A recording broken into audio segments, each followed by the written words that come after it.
ami ki kin ka vezi le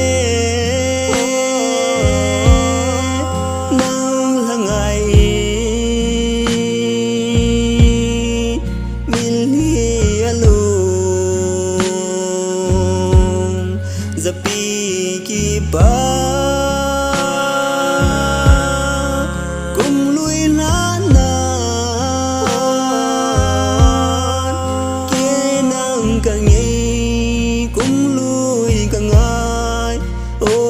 sita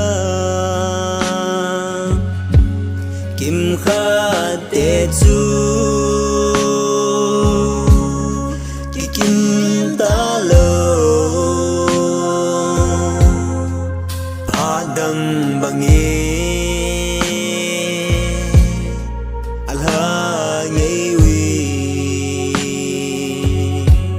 mil hi alo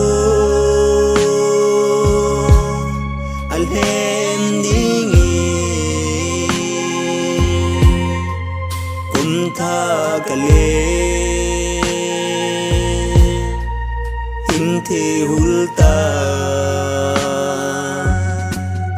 zapi ki pa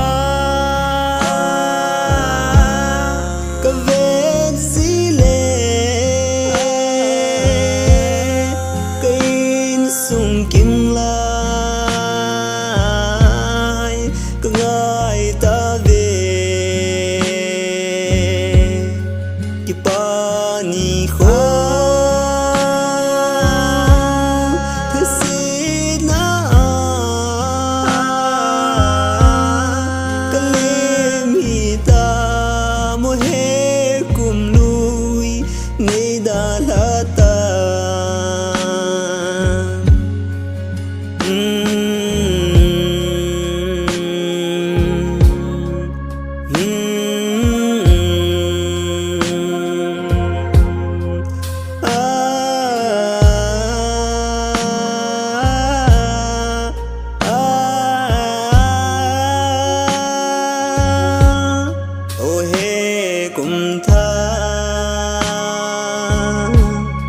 kipana le